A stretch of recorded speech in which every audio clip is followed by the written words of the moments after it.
Hey guys, welcome back to Home Built, and this week we are back on the Frankenhauler, and I need to think a little bit more about how I'm going to get it low.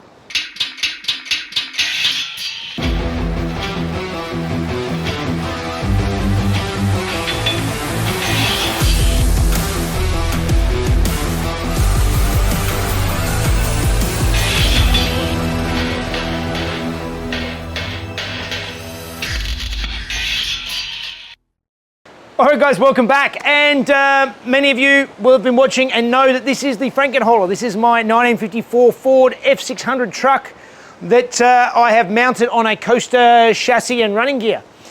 If you missed it, I'll put a link up above so you can catch up, and like always, do the things like subscribe and comment. That all helps out that algorithm. I just want to quickly say thank you to all of you who came up and said hi at World Time Attack. And a big sorry to any of you who sort of saw me there and I was talking to other people. I was talking the whole time. It's sort of what I do. But yeah, I'm always happy to have a chat, and it was really good to meet a bunch of you. So thank you very much for that. The Ferrari was a very popular addition, and yeah, we had lots of people coming and having a look who hadn't seen it before, and a lot of you who had. So thank you very much. Moving on to the Frankenhauler. So last time I made all of the cab mounts, and I got the cab mounted nice and level and square, exactly where I want it. Now I did get rid of the rubber mounts and went to solid mounts. And lots of you seem to have this real aversion to the solid mounts. I am not concerned whatsoever about these solid mounts. The coaster originally had solid mounts. Jay from Low Standards on his coaster mounted truck, almost the carbon copy of this, although his is a cab over, is also on solid mounts. Yes, the body can twist. I'd be shocked if the windscreen ever cracked, because you've got to remember that the screens on this are held in by just the pinch rubbers. There's plenty of room to move there, so I'm not concerned about that at all.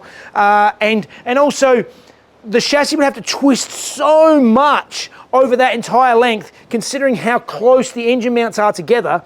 It would have to be so much flex to have an issue with the doors or anything like that. I'm really not concerned in the slightest that it's going to be an issue. Yeah, time will tell, but I'm confident it'll be good. One thing that I'm not comfortable with, though, is I didn't really think it through that much. I was concerned more about getting the engine in the right spot, forwards and backwards and all that sort of thing, and didn't really think as much about how low I can mount the cab. So I am going to lower this truck. I am going to get this truck as low as I can, that I can run around with, that keeps it legal. I'm not going to put it on airbags because I want to try and keep it reliable. I may do helper airbag springs in the back, just for carrying weight later, but at this stage I'm good. But let me take you through now and show you what I'm talking about. So for those of you who don't fully understand suspension stuff, this here is a torsion bar. This is my spring. So that's a long rod, and it's the twist in the rod that is actually the spring on this truck. So what makes it really easy is it mounts back behind the cab. If we can see where the mounts are. All right, so this is the rear of the torsion bar, and down under here, there's actually just an adjuster. There's a lever arm on this, and I can just wind the front of the truck down. I can just adjust it and just lower the truck down quite low. Whereas the rear of the truck has leaf springs. So you can see there the leaf springs, and I'm going to endeavor to try and find some lower leaf springs. There's leaf springs that basically sit flatter than what these current ones do, from another truck, which is what Jay at Low Standards did. And that will help to lower the rear of the truck.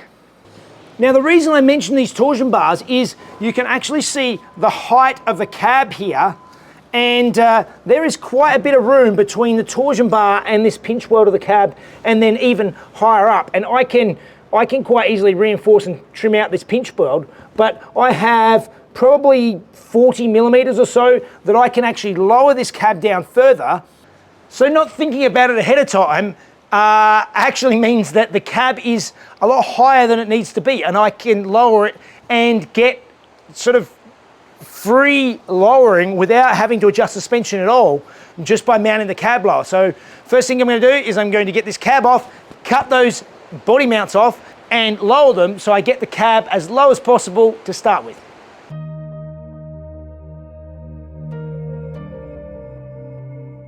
So before I lower the cab, I'm looking at everything that's going to interfere, and I start clearancing the gearbox.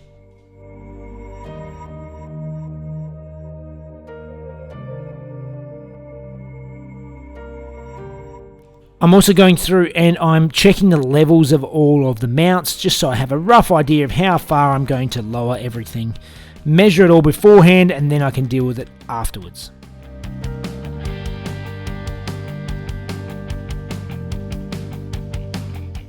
I decided the easiest way was to actually cut the top of the mounts off, and then I can just make new supports on the sides.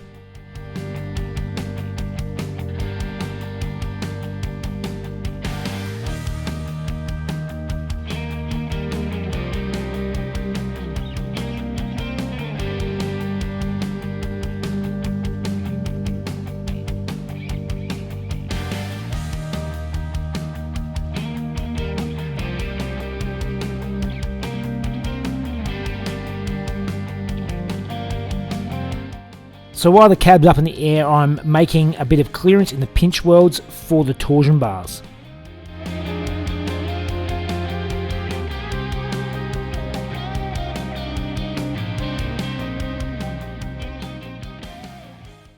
All right, I cut all the mounts off, and in the end, I sort of measured, and I've got about 50 millimeters, so 2 inches, that I can lower the cab. That's a lot that I can save from lowering the suspension later. So I'm very happy that I've done that. I've gone through now and mounted the top of all of the mounts back to the cab so that I can flip the cab back down, get it all lined up, and then join the mounts up to it and weld it into place so that I get it all perfectly located. So let's flip it over now and mount it up, and hopefully for the last time. But if it's worth doing twice. So I need to clearance a little bit more for the gear lever on the gearbox. And now I'm going through and using a bit of cardboard-aided design to get a rough idea for new body mounts, and then cut them out on the plasma table.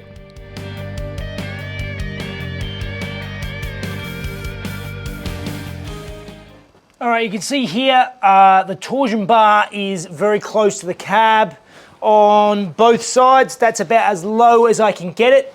I don't want to lower it any more than that because my feet have to go here. I need to be able to put pedals and everything, so there's no use in lowering that anymore. The cab is not big on these things anyway, so that is as low as I possibly can get it. I had to trim out the cab a bit more to get the gear linkage through. I'll probably change this when I work out exactly what I'm doing with the gear linkage, but for the time being I trimmed it out and had to trim out some more space just to get the cab down. All of that stuff can be patched later. Now I've spent a whole lot of time getting everything square and level and perfect. I cut out a new cab mount which is going to go connect up on this side up here like so. So I'm going to go around now and just start tacking in the cab mounts, get it into the right spot, so then I can weld it all together.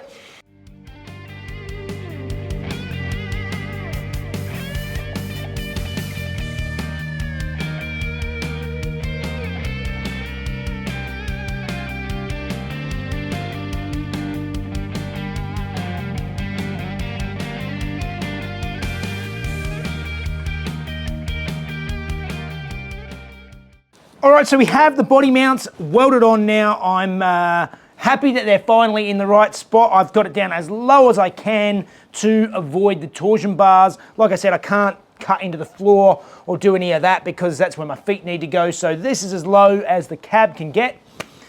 And Obviously, I did all this with the MIG. So the MIG welder is the perfect thing for the really heavy stuff. For me anyway, I much prefer this than the TIG. The TIG is good for the fine detail stuff. And speaking of MIGs, MIGs are the perfect entry-level machine to get into welding. If you've never welded anything and you need a welder for your home garage, I have lots of people ask me all the time, what is the welder to get? And that is definitely an entry-level MIG machine. And that is actually the giveaway with World Class this month, which is they're actually giving away 3 Force 160 MST, meaning that they are MIG, stick, and TIG capable. They're a perfect entry-level machine. They've got a 10 amp plug, so you can plug it into a regular power point. They can do gas and gasless wire.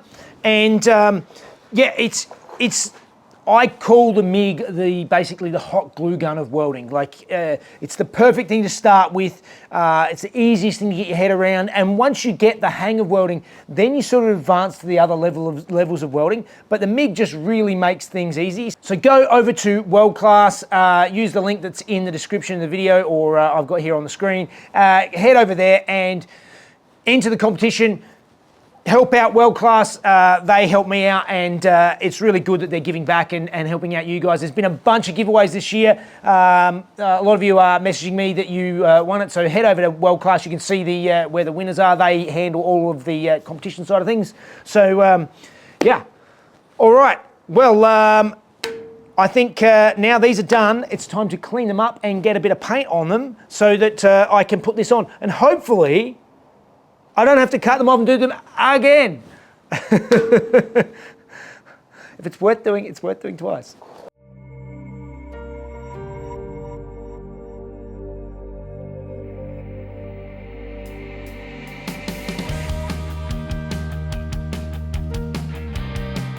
All right, so we're back to where we finished off last week, and this time we actually have the cab as low as I can go. Cab is on, it's square and level, and now we can move forward on to the next thing, which I think is actually, let's remove this steering box and I'll show you what I'm going to do with that.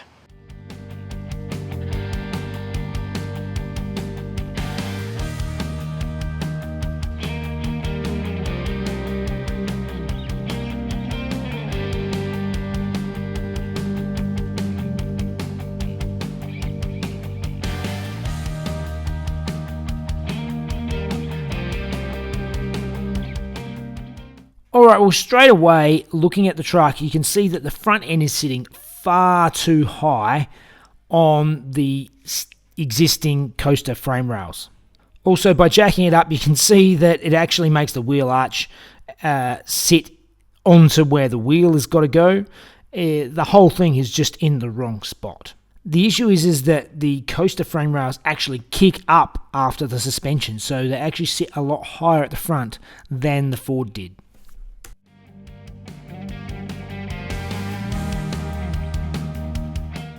Alright, so now I'm trying to measure up where my front grille, etc. has to go. And I don't want to cut off more than I need to of the existing coaster frame. So I disassemble the grille into its lower and upper sections so that I can start trimming and making everything fit onto the chassis as it stands.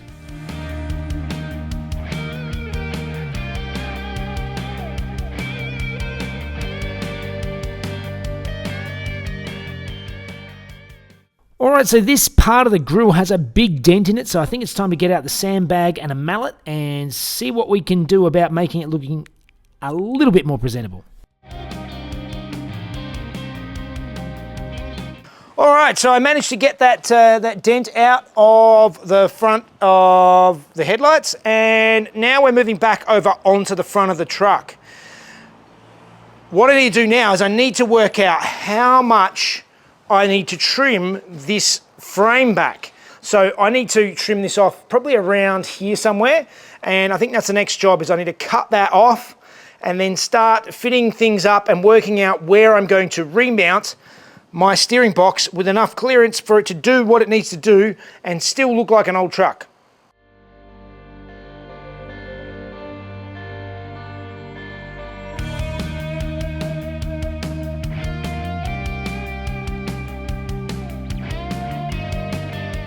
So now I'm going to clamp on the steering box where I think it needs to go, and then see if we can actually fit the grill and everything back onto the truck with clearance.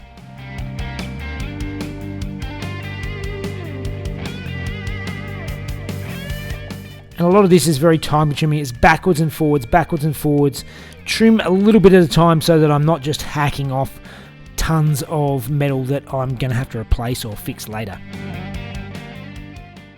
All right, so I've managed to get the grill in now, and the steering rack, the steering box, I should say, is in its spot. So you can sort of see it in here. If I come down under here, everything is very tight. When this sits all up, the steering box is sort of right as far forward as it can come, and still sort of leaving the look of this front bumper. So I'm quite happy at this stage. Let's see if we can pull this apart now and make some mounts for that steering box.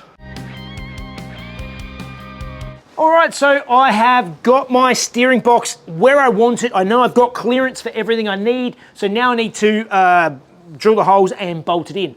But it's not as simple as just bolting it directly in, because the issue is if I was going to bolt through a tube, like so, there's no strength in that. The tube can crush, so that's why you actually weld in these crush tubes, and I cut them out of the bit of frame rail I removed. So these were the crush tubes that are already in there. So these will be re-welded inside so that they can basically take the stress out of this whole box section. So you need to remember that if you're ever going to drill and bolt through some sort of tubing, square tubing or whatever, you need to put crush tubes in there. Or you can do like what I did in the cab, where I basically, I drilled a larger hole in the top of the tube, and just so I could get the bolt all the way through, and the bolt actually just is bolted in the bottom of the tube, so there's no crushing going on. So let's clean these up and start marking my holes, and then I can start welding in crush tubes and bolting this on for good.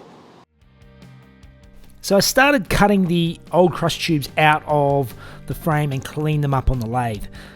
It was easier to cut them out than get new ones, because I didn't have any steel at the right size, so it saved me a trip to the metal store.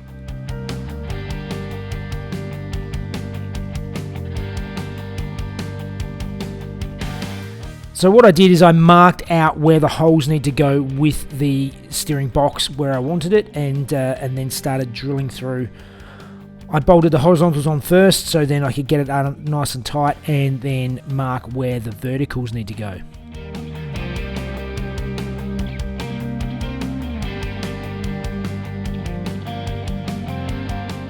And this stuff is where good drill bits are worth their weight in gold.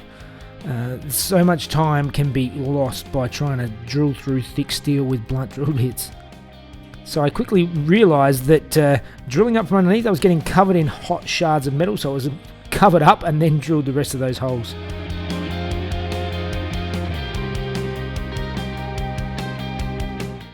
And now I've put the crush tubes in, and I'm just tacking them in place.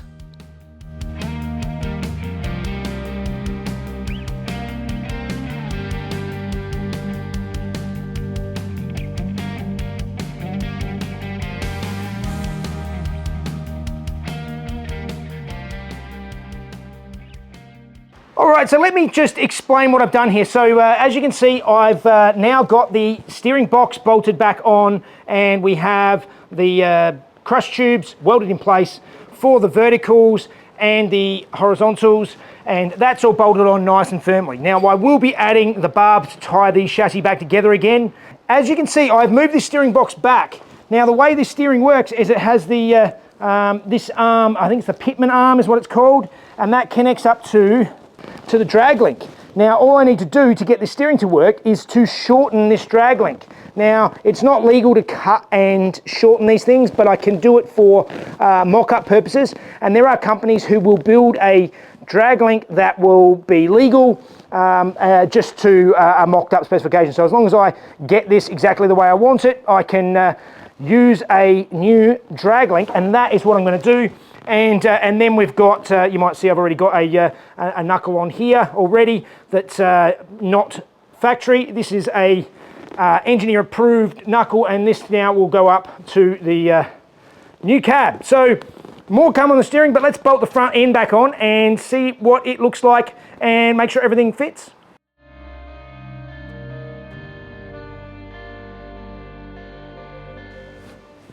How good does it look? That looks awesome. I am so happy with the way it's all come together. It's been a lot of messing around to try and get it to that spot, but it's there. It's the front of the truck is, I mean, it's all sitting there, so the panels aren't aligned and things like that, but that's details. Let me take you in and I'll show you how that steering box sits. And there is no more room than that. That is the best spot I can put it. So if we have a look here under the light, behind the light, I've actually just sat this piece here, but there is this, the base of the steering box there, and the arm, if you can see it here, when you steer all the way to one direction, it comes up and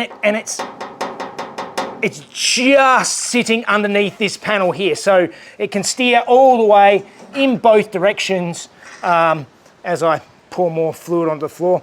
But yes, so that is the best possible spot I can fit it. And now it all fits, and that is going to be the location of my steering box. So I'm very happy with that. So that's a lot of work for what doesn't feel like a lot, really, is just fitting the steering box and doing the cab mounts again. But the cab is now mounted back where I want it. It's down, it's nice and low now. By actually lowering that front end, this wheel sits nice, and it's still maybe a tiny little bit backwards in the wheel arch, but it's pretty close, particularly if I actually get it square. It's pretty good.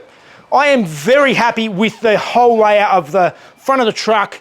Now we know the cab is in the right spot and we know the steering is in the correct spot, we can start actually fitting the controls up to the cab and actually getting everything to tie into what is there. So that is really exciting. And I love the height of the cab being lower already, and I haven't even lowered it yet. So this is just at the bus's right height, and being torsion bars on the front, I can just wind it down. The rear, I am looking for some leaf springs that are 1,380 millimeters long that sit basically flat as opposed to the curve that they are in these ones. I know Jay from Low Standards, on his truck, he's just found leaf springs that were about the right size from another Japanese truck. So I'm just going to try and work out what truck will work, whether they're front or rear or whatever. But as long as I can get ones that basically, instead of looking like they've got a bow, if they sit flat, get the whole thing down low, and it's going to look fantastic. Anyway, that is it for this week. So I think that means it's time for Fun Facts with Mrs. Jeff.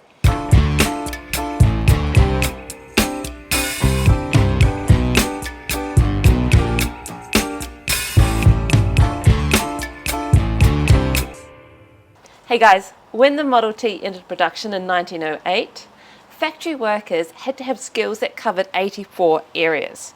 Consequently, production was slow and could not keep up with demand, with only 11 cars being produced during the first full month of production. More and more machines were introduced to reduce complexity, and by 1910, over 12,000 Model Ts had been produced. At that time, production moved to a new facility and transitioned to the iconic assembly line production.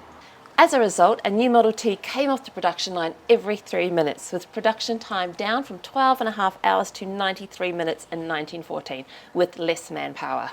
In 1914, Ford produced more cars than all the other automakers combined. And by the time the 10th millionth Ford was produced, over half of all cars in the world were Fords. Over 15 million Model Ts were produced, with the last one rolling off the production line in 1928 in Cork, Ireland. This number was not beaten until 1972 with the Volkswagen Beetle, while the Ford F-Series trucks, descended from the Model T Roadster pickup, has now surpassed the Model T as Ford's best-selling vehicle of all time. All right, I am much happier with the height of the cab now. It's sitting much lower, and the whole front end is actually on the truck, and steering is going to work in that position. So I am very, very happy. Like and subscribe if you haven't. Patreon, day early videos, and support Jeff. Yep. All right, guys. I hope you enjoyed that. We'll see you next time. Bye, guys. And transitioned to the iconic factory line assembly. Assembly line production. Assembly line production. In my mind, they're the same thing. A new Model T came off the production line every 3 minutes. Yes. Yes, from a previous 12.5 hours. So in 1914, I don't know what I'm saying. Less manpower, that's right, thank you. Yes. So by 1914, I've done it again. So in 1914 to 93 minutes in 1914, with, of course, less manpower. No, just do it again. Shut up. In 1914, Ford produced more cars than all automakers. Than other automakers. This number was not beaten until 1972.